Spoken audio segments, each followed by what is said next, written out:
Good morning विद्यार्थी मित्रों। ये तीसरे तास में भी हम ये दो लास्ट इक्का इक्का रिवीजन बाकी है वो कर रहे। यहाँ लास्ट में हमने विकल्प लाल बहादुर शास्त्री जो है सही वाक्यांश चुनकर विधानों को पूर्ण कीजिए। मैंने आपको कहा कि पूरी की पूरी लिटी नहीं लिखनी है, सिर्फ पूरा वाक्य नहीं लिखना है, सिर्फ अब को ही लिखना है। उसके बाद एक एक वाक्य के प्रश्न है। दो प्रश्न मैंने आप यहाँ समझा दिए थे। तीसरा प्रश्न जो है, बाइबिल की कौन सी उक्ति शास्त्री जी पर लागू होती है? तो हम सबको मालूम है, पाठ में एक वाक्य आता था, विनम्र ही पृथ्वी का वारिस होगा। कौन सी उक्ति? विनम्र ही पृथ्वी के वारिस होगे। चौथा है, शास्त्री जी की लोकप्रियता का कारण क्या था? तो शास्त्री जी की लोकप्रियता का कारण यह था कि वे हमेशा आत्मसंयम से काम लेते थे। वे हमेशा आत्मसंयम से काम लेते थे और अधिकारों की अपेक्षा कर्तव्यों को अधिक महत्व देते थे। अधिकारों की अपेक्षा कर्तव्यों को अधिक महत्व देते थे। આપણા અધિકારમાં હોય અને આપણે કામ કરીએ, પણ કર્તવ્ય જે છે એ અલગ વસ્તુ છે કે મારું કર્તવ્ય છે, મારે આ બધું કરવું। એના પછીનું शास्त्री जी के जीवन का संदेश क्या है? बहुत सरस है। शास्त्री जी के जीवन का संदेश यह है कि कर्म के प्रति अटल आस्था। शास्त्री जी के जीवन का संदेश क्या? कर्म के प्रति अटल आस्था और संपूर्ण समर्पण। एना पछी छे दो वाक्य में, लाल बहादुर शास्त्री जी प्रधानमंत्री के पद तक कैसे पहुँचे? तो कि शास्त्री जी निरंतर कर्म में लगे रहने वाले कर्मयोगी थे। वो तो हमने देखा, गीता का निष्काम कर्म जो है उसको वो फॉलो करते थे। तो शास्त्री जी निरंतर कर्म में लगे रहने वाले कर्मयोगी थे। अपनी इसी विशेषता के कारण वे एक सामान्य परिवार से ऊपर उठकर देश के प्रधानमंत्री के पद तक पहुँचे। सामान्य परिवारमांथी आगळ आवीने एक देशना प्रधानमंत्री मात्र ने मात्र एना कर्मने कारणे ए त्यां सुधी पहोंच्या। शास्त्री जी देश के प्रधानमंत्री के पद पर पहुँचे, उसका क्या रहस्य और क्यों? तो कि शास्त्री जी उन लोगों में से नहीं थे जो भाग्य के भरोसे बैठे रहते, यानी कि हाथों की लकीरों के भरोसे वो बैठने वाले नहीं थे और कभी अचानक सफलता प्राप्त कर ले, क्यारेक अचानक ज जीवन में सफलता प्राप्त थी जाए आવું ये मानता नहोता। शास्त्री जी देश के प्रधानमंत्री के महत्वपूर्ण पद पर पहुँचे, उसका रहस्य उनके कर्मयोगी होने में ही छिपा हुआ था। तो कि ए प्रधानमंत्री तो पद सुधी पहुँचा तो एनु ए ज रहस्य हतुं, ए कर्मनी अंदर मानवावाळा हता। तीसरा प्रश्न, शास्त्री जी की सबसे बड़ी विशेषता क्या थी? तो कि शास्त्री जी की सबसे बड़ी विशेषता यह थी कि वे एक साधारण परिवार में पैदा हुए थे और उनकी परवरिश भी साधारण परिवार में ही हुई थी। जब वे देश के प्रधानमंत्री बने तब भी वे साधारण ही बने रहे। साधारण परिवार में परवरिश थई, साधारण परिवार में पैदा थया अने प्रधानमंत्री बन्या होवा छतां पण ए साधारण ज बनीने रह्या। आ एमनी जीवननी मोटामां मोटी विशेषता हती। श्रीमती इंदिरा गांधी शास्त्री जी को अपना राजनीतिक गुरु क्यों मानती थी? तो कि शास्त्री जी को भारतीय राजनीति की सही और गहरी जानकारी थी। इसी से प्रभावित होकर श्रीमती इंदिरा गांधी शास्त्री जी को अपना राजनीतिक गुरु मानती थी। तो अहियां जो है दो वाक्य के प्रश्न वो मैंने आपको करवाए। अब आगे जो है परिच्छेद में रेखांकित शब्दों के अर्थ शब्दकोश में से ढूंढकर उन्हें शब्दकोश के क्रम में लिखिए। આ રીઢ જે શબ્દ છે એ આમાં આપેલો છે. હવે એ શબ્દ રીઢનો અર્થ અહીંયા મેરુદંડ આપેલો છે. હવે મેરુદંડ જે શબ્દ છે એનો આપણે શબ્દકોશમાં ગોઠવવાનો છે. એટલે કે મેરુદંડ, નીવ, વિકસિત, પલ્લવ, શિષ્ટ, અટલ, આ જે શબ્દ જે છે ડાયરેક્ટ શબ્દ આપેલો છે રીઢ એને નહીં, પણ એનો જે અર્થ થાય છે એને શબ્દકોશના સહી ક્રમમાં ગોઠવવાનું છે. તો મેં તમને એ પદ્ધતિ શીખવી દીધી છે કે પહેલાં કકાવારી પ્રમાણે સ્વર, વ્યંજન, કકાવારી અને પછી બારકશ્રી, આ રીતના આપણે એને ગોઠવી શકીએ. હવે બીજું એમાં આપેલું છે निम्नलिखित वाक्य में से अवयव छांटिए. आपने जो अवयव छांटे हैं उसका वाक्य में प्रयोग कीजिए. એટલે આ વાક્યમાંથી અવયવને ગોતવાનો છે અને એકનો પાછો વાક્યમાં પ્રયોગ કરવાનો છે. એટલે કે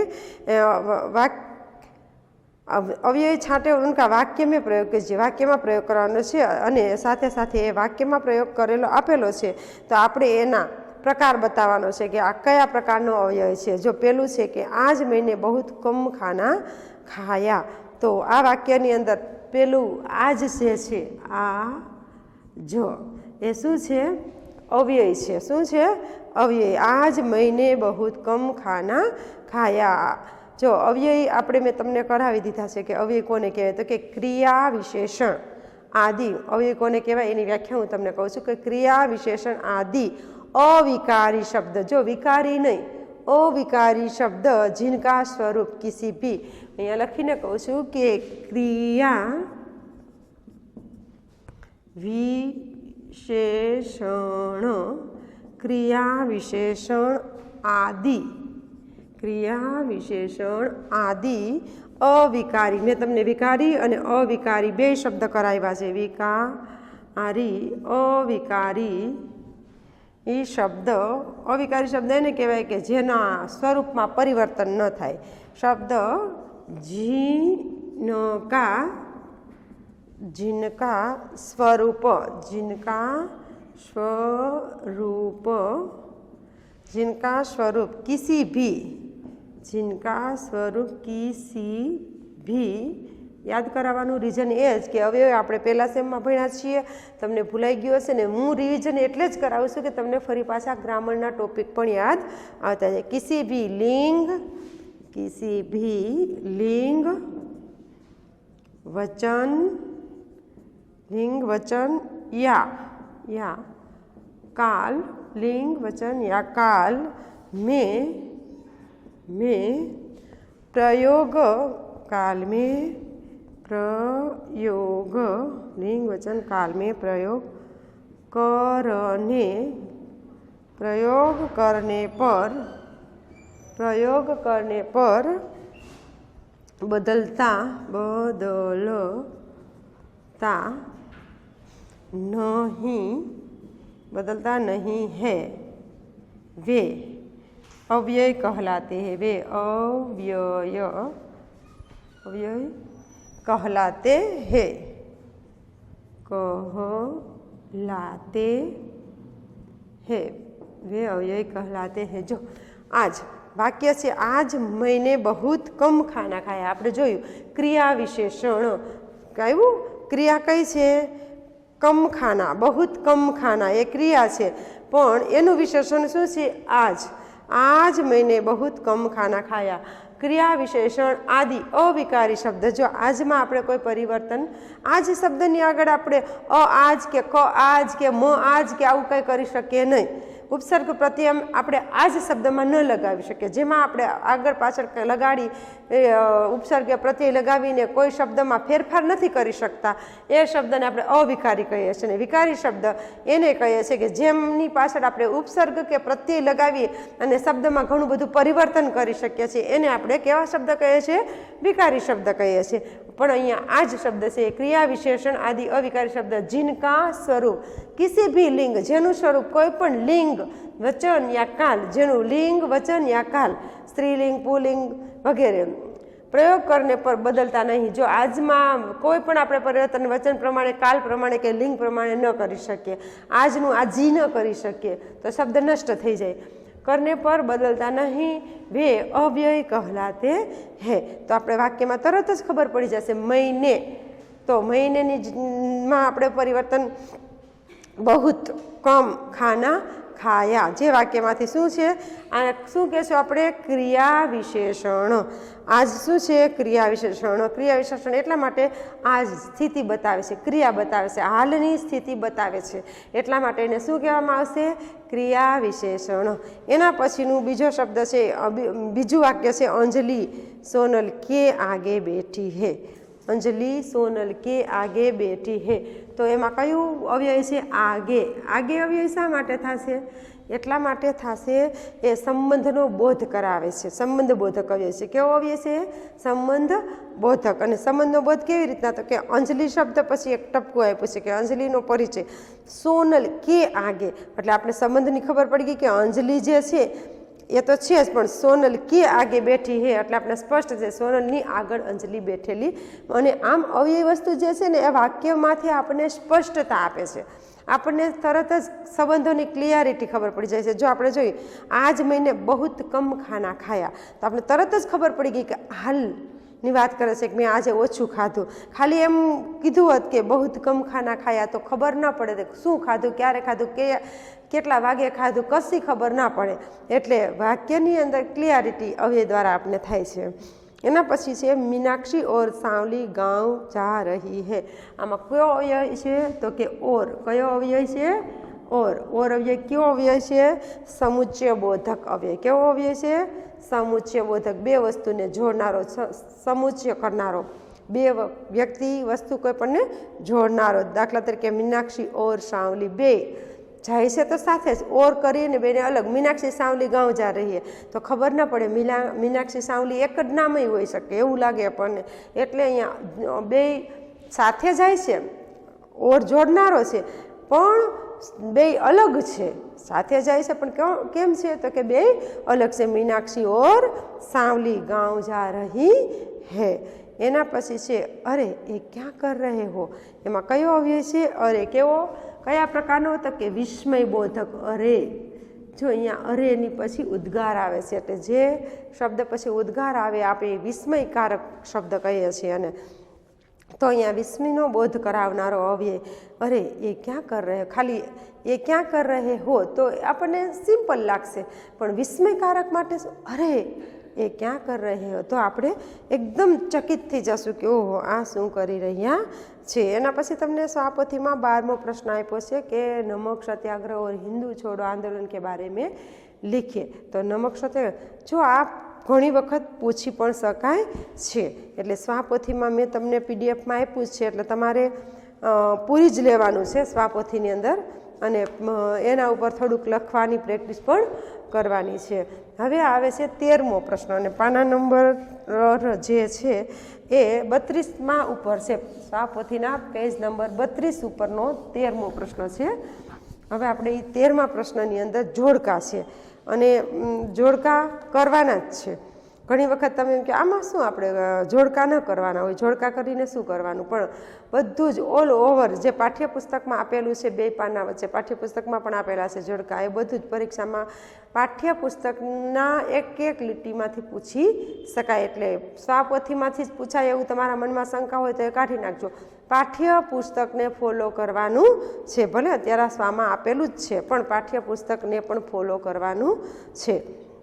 મહાપુરુષ અને એની સામે એના નારા આપ્યા છે મહાપુરુષો કે નારો કી જોડિયા મિલાઈ એ તો મહાપુરુષ કયા મહાપુરુષે કયો નારો આપ્યો છે એ આપણે જોવાનું છે પેલો છે ગાંધીજીનો નારો હતો કરેંગે યા મરેંગે ગાંધીજીએ કયો નારો આપેલો કરેંગે યા મરેંગે તમારે સહી હું જે આપું છું એ સાચા જવાબો આપું છું ગાંધીજીની સામે આમાં લખ્યું છે આરામ હરામ હે પણ એ હતું જવાહરલાલ નહેરુનું એટલે તમારે ગોતીને વ્યવસ્થિત જે રીતના ટેક્સ્ટ બુકમાં અને સ્વાપોથીમાં આપેલું છે એકડો બગડો નથી લખવાનો ખાલી જોડકામાં તમે કારણ કે આમાં નારા છે નારાની અંદર એકડો બગડો નથી લખવાનો નારોની અંદર સામે નારા જ લખવાનો છે ઘણી વખત તમે આવું કરો છો જોડકા જોડવાના હોય તો એકની સામે ચોથું ને બીજાની સામે પાંચમું સીધા અથવા તો તમે જે લીટા કરીને જોડો છો એ ફોર્મ્યુલા ગલત છે તમારે 10th અંદર તો સાવ નહીં ચાલે એટલે ધ્યાન રાખો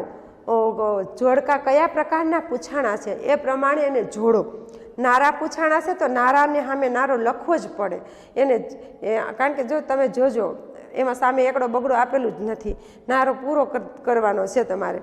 એટલે ત્રાસા બાંગા લીટા કરીને પ્લીઝ ન જોડકા જોડતા કે એકડો બગડો લખીને પણ ન જોડતા, વ્યવસ્થિત પૂરું નામ લખીને વ્યવસ્થિત જોડકાને બતાવજો. અથવા તો કાઉન્સની અંદર એ તમે ફોર્મ્યુલા સાચો છે, કાઉન્સ કરીને નીચે લખી શકો, એકની સામે ચોથું, બીજાની સામે પાંચમું, ઉપર લખ્યો હોય કોષ્ટકને નીચે તમે કાઉન્સમાં લખી શકો, એ ફોર્મ્યુલા સાચો છે. ગાંધીજી એનો જે કરેંગે યા મરેંગે. એના પછી સુભાષચંદ્ર બોઝ, તુમ મુझे खून दो मैं तुम्हें आज़ादी दूंगा. સુભાષચંદ્ર બોઝનો કયો નારો છે? તુમ મુझे खून दो मैं तुम्हें आज़ादी दूंगा. એના પછીનો છે લાલ બહાદુર શાસ્ત્રી, જય જવાન જય કિસાન. આપણે જોયું પાઠની અંદર આવ્યું લાલ બહાદુર શાસ્ત્રીનો જય જવાન જય કિસાન. એના પછી લોકમાન્ય તિલક, સ્વરાજ્ય મેરા જન્મ સિદ્ધ અધિકાર હે. લોકમાન્ય તિલક શું કહે છે કે સ્વરાજ્ય મેરા જન્મ સિદ્ધ અધિકાર હે. એના પછી જવાહરલાલ નહેરુ, આરામ હરામ હે. હવે નીચે જે આ 14મો પ્રશ્ન આપેલો છે પૂછાય એમ પરીક્ષામાં ક્યારે આ ટાઈપના પ્રશ્નો નથી પૂછી શકાતા, પણ સ્વામાં આપેલો છે. પણ તમારા બૌદ્ધિક વિકાસ માટે આ પ્રશ્ન આપેલો છે, બુદ્ધિ આંકને વધારવા માટે. नीचे निम्नांकित कोष्टक में भारतीय स्वतंत्र संग्राम के 10 अमर क्रांतिकारियों के नाम छिपे हैं. यदि आप अपनी बुद्धि से रिक्त स्थानों में सही अक्षर भर सके तो वे नाम स्पष्ट हो जाएंगे. जरा उठाइए अपनी कलम और इस्तेमाल कीजिए अपनी बुद्धि का. जो અહીંયા આપણે આપ્યું છે એટલે મારે વાંચવું પડ્યું કે તમારી બુદ્ધિને કસવા માટે તમે તમારા માટે એ પ્રેક્ટિસ માટે તમે કરી શકો, એટલે એમનું રિવિઝન નથી કરાવતી. હવે છે દોહે, 5મું. દોહેની અંદર સ્વાપોથીની અંદર દોહે કા સરળ અર્થ, જે કાવ્ય હશે ને તો કાવ્યની અંદર પણ આપેલો છે ભાષાંતર. એટલે જો ક્લાસની અંદર તો અમે લખાવતા જ ભાષાંતર, કોઈ પણ દુહો હોય તો એનું ભાષાંતર લખાવતા, કાવ્ય હોય તો કાવ્યનું ભાષાંતર લખાવતા. પણ આ વખતે આપણે ઓનલાઈન ટીચિંગના કારણે ભાષાંતર લખાવવાનું નથી આવતું, પણ એ જ ભાષાંતર જે અમને તમને લખાવતા એ સ્વાપોથીમાં તમારી પાસે જો સ્વાપોથી હોય તો, અને જો સ્વાપોથી ન હોય તો પીડીએફમાં આપેલું જ છે ફોટા પાડીને. એટલે એ ભાષાંતર પણ તમારે વાંચવાનું છે અને ભાષાંતરને પણ ફોલો કરવાનું છે, કારણ કે પરીક્ષાની અંદર ભાષાંતર પૂછાય છે. એનો સરળ અર્થ પૂછાય છે, દુહાનો સરળ અર્થ પૂછાય છે, પંક્તિનો પણ સરળ અર્થ પૂછાય છે. કાવ્ય પંક્તિ પૂર્ણ કરો એ પણ પૂછી શકાય છે. એટલે તુફાનો કી ઓર જે કાવ્ય મેં લીધું એ કંઠસ્થ કરવાનું છે તમારે. તુફાનો કી ઓર જે કાવ્ય છે એને તમારે કંઠસ્થ કરવાનું છે. એટલે ફરી પાછું હું તમને કહી દઉં, 6ઠું કાવ્ય છે એ કંઠસ્થ કરવાનું છે. પહેલી વખત પહેલા સેમમાં મેં તમને પહેલું કાવ્ય કંઠસ્થ કરવાનું કીધું હતું, પણ આમાં તુફાનો કી ઓર એ કંઠસ્થ કરવાનું છે. હવે આપણે આગળ વધીએ. દોહે, દોહેની અંદર દોહે કા સરળ અર્થ જે છે કબીર, રહીમ અને તુલસી, આ 3 કવિઓ છે. એટલે એ તમારે જે કબીર છે, રહીમ છે ને તુલસી, પાઠ્યપુસ્તકની અંદર એમના જન્મ વિશે આપેલું છે એ પણ વાંચવાનું જ છે પાઠ્યપુસ્તકમાંથી. મેં અહીંયા વાંચીને તમને સમજાવ્યું છે, પણ તમારે વાંચવાનું છે, કારણ કે એના વિશે પણ પ્રશ્નમાં પૂછી શકાય. પેલું છે પ્રશ્ન પહેલો, એનું પહેલું ક્વેશ્ચન એકનું પહેલું, कबीर ने साईं शब्द का प्रयोग किसके लिए किया है? तो શું આવશે? મેં તમને પહેલાં પણ કીધું શું લખવાનું, એ ભગવાન. કબીર ने साईं शब्द का प्रयोग किसके लिए किया है? એ કરીને ભગવાન. બીજું છે કબીર સબકી ખાલી જગ્યા ચાહતે હૈ ક્યાં? તો કે અહીંયા સી આવશે, બીજામાં શું આવશે? સી. શું? ખેર. કબીર સબકી ખેર ચાહતે હૈ. એના પછીનું ત્રીજો છે 3 કરીને, रहीम मांगने वाले मनुष्य को कैसा समझते हैं? तो એમાં શું કરવાનું છે? ડી, મરા હુઆ. कैसा? મરા હુઆ. ડી કરીને પછી લખવાનું છે હું જેવી રીતના અહીં આપું છું તમે પણ તમારા પરીક્ષાના આન્સર આ જ રીતના લખજો. ડી કરીને શું લખવાનું? મરા હુઆ। ચોથો છે કંચન કા અર્થ, ચોથો છે કંચન કા અર્થ, તો બી કરીને લખવાનું છે બી। શું આવશે? સોના। બી કરીને શું લખવાનું છે? સોના। એટલે ખાસ પરીક્ષામાં ધ્યાન રાખવાનું છે એ બી સી ડી જે કંઈ જવાબ આવે છે એ ભૂલ્યા વગર લખવાનું છે। હવે આવે છે ક્વેશ્ચન નંબર 2।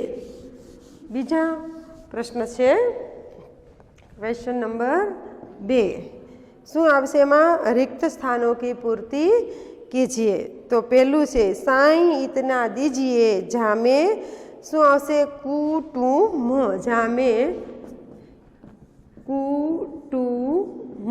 વ્યવસ્થિત આવી રીતના ખાલી જવાબ લખશો તો ચાલશે, આખી ખાલી જગ્યા લખવાની જરૂર નથી। સાईं इतना दीजिए जामे कुटुंब समाय। બીજું કામ બિગાડે આપનો જગ। બીજુંમાં શું આવશે?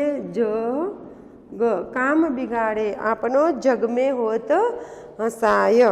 ત્રીજું એના પછીનું ત્રીજું રહીમન વે શું આવશે? નર।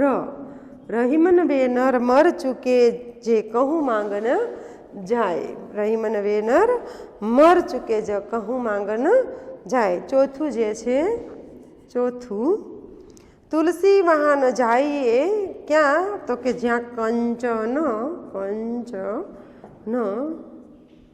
કંચન વર્ષે મેઘ। એના પછી પાંચમું बिना डुलाए न मिले जो पंखा। પાંચમું છે પંખા। बिना डुलाए न मिले जो पंखा को पौन। पौन એટલે પવન। આ છે ખાલી જગ્યા। શું આવશે? કુટુંબ, જગ, નર, કંચન અને પંખા। હવે આવે છે પ્રશ્ન નંબર 3। Question number 3। ત્રીજા પ્રશ્નમાં વિધાનો કો પૂર્ણ કીજીએ। મેં કીધું તમને, ફરી પાછું કહું છું કે ખાલી અ બ ક જ લખવાનું છે, આખું વાક્ય નથી લખવાનું। ઉસે પછતાના પડતા હે જો ક શું આવશે? બિના સોચે કામ કરતા હે શું લખવાનું છે? કૌંસ કરીને એમાં ક લખવાનો છે। એના પછીનું ચંદન વૃક્ષ में सांपों को विष नहीं फैलता क्योंकि શું આવશે એમાં? અ વહ उत्तम प्रकृति का है। अ वह क्या है? तो कि उत्तम प्रकृति का है। जो एम बे जवाब 3 जवाब आपेला जो है। वह ठोस होता है, पेड़ की छाल मोटी होती है। तो आવું ક્યાંય દોહામાં આપેલું નથી, પણ દોહામાં આ શબ્દ આપેલો છે કે વહ उत्तम प्रकृति का है। એના પછીનું ત્રીજું છે विद्या भी एक धन है क्योंकि ब આવશે वह उद्यम करने से प्राप्त होती है। શું આવશે? ब वह उद्यम करने से प्राप्त होती है। जो एમાં जवाब એ રીતના આપેલા છે उसे पुस्तक के खरीद कर ही पाया जाता है, उसे पाने के लिए धन जरूरी है। आ बे गलत जवाब, પણ આપણે જોયું ઉદ્યમ बिना उद्यम से न मिले वही विद्याधन। तो એ જ વિદ્યાધન છે જે પરિશ્રમ વગર મળતું નથી। એમાં શું આવશે? બ। એટલે માત્ર તમારે અ બ ક જે જવાબ આવે એટલું જ લખવાનું છે, નથી લખવાનો, લાંબી લીટી લખવાની જરૂર નથી। હવે છે ચોથો એક એક વાક્યમાં જવાબ આપો। 2 શબ્દનો જવાબ આવે, 2 શબ્દ લખશો તો પણ ચાલશે। કબીર अपने द्वार से किसे भूखा न जाने देने ना चाहते हैं। तो कि कबीर किसी साधु या फकीर को, कबीर किसी साधु या फकीर को अपने द्वार से भूखा नहीं जाने देना चाहते हैं। मात्र आटलू लखशो कि फकीर साधु या फकीर को तो पण चालसे। साधु या फकीर को। जग में किसकी हंसी होती है? तो कि जग में उसकी हंसी होती है जो बिना विचारे काम करता है। बिना विचारे काम करता है वो बाद में असफल होता है। उसके बाद कबीर किस तरह के व्यक्ति है? तो कि कबीर इस तरह के व्यक्ति है जिसकी न किसी से दोस्ती और न किसी से दुश्मनी। न किसी से दोस्ती और न किसी से दुश्मनी। आटलू लखशो तो पण चालशे। कुसंग किनका कुछ नहीं बिगाड़ सकता। तो कि कुसंग उत्तम प्रकृति वाले, जे आपणे पेलू चंदनना वृक्षનું ઉદાહરણ આપ્યું તે, उत्तम प्रकृति वाले का कुछ नहीं बिगाड़ सकता। हीरा बड़ा क्यों है? तो कि हीरा बड़ा क्यों है? तो कि क्योंकि वह अपनी कीमत स्वयं नहीं बताता। वह अपनी कीमत स्वयं नहीं बताता। तुलसीदास प्रेम और धन में से किसे महत्व देते हैं? तो कि तुलसी प्रेम और धन में से प्रेम को महत्व देते, आटलू लखशो, प्रेम को महत्व देते तो पण चालशे। विद्याधन किसे मिलता है, तो कि विद्याधन उसी को मिलता है जो उसे पाने के लिए उद्यम करता है। एना पछीनु जे छे ग्रामर आपेलू है, थोड़ुंक तमने हूँ ग्रामर करावी दूँ कि निम्नलिखित शब्दों का अर्थ बताकर वाक्य में प्रयोग कीजिए। तो तमने एक ज उदाहरण आपी दो, उद्यम, तो आपणे एनो अर्थ थशे परिश्रम। तो तमारे उद्यम से ही सफलता मिलती है। परिश्रमनो वाक्य में प्रयोग नहीं करवानो, शेनो करवानो छे? उद्यमनो। एना पछी प्रकृति, तो कि वह सरल प्रकृति का व्यक्ति है। स्वभावनो नहीं करवानो, पण स्वभाव अर्थ आपवानो छे, पण वाक्य में प्रयोग कोनो करवानो छे? ए जे मूळ शब्द आप्यो छे तेनो। एना पछी कबीर रहीम तुलसी की अन्य रचनाओं के बारे में लिखिए, एवं पण पूछी शकाय। मैं तमने कीधुं तो कबीर वाणी, कबीर के पद, कबीर ग्रंथ, रहीम के दोहे, रहीम के पद, रहीम सत्सई। पछी तुलसीनी विनय पत्रिका, रामचरित मानस, रामलला हूँ जे आपेली ज छे, पहेलिया जरूर नहीं। हवे पुनरावर्तननी अंदर पत्र ने बधुं आपेलुं छे, ए हूँ आ वखते पीडीएफनी अंदर तमने पुनरावर्तन कसोटी आपी दईश अने तूफानों की ओर जे काव्य आपणे पूरुं कर्युं हतुं छेल्ले एनी पीडीएफ बनावीने तमने आपी दईश। एटले तमारे ए पीडीएफ मांथी स्वा पूरवानी छे। Thank you.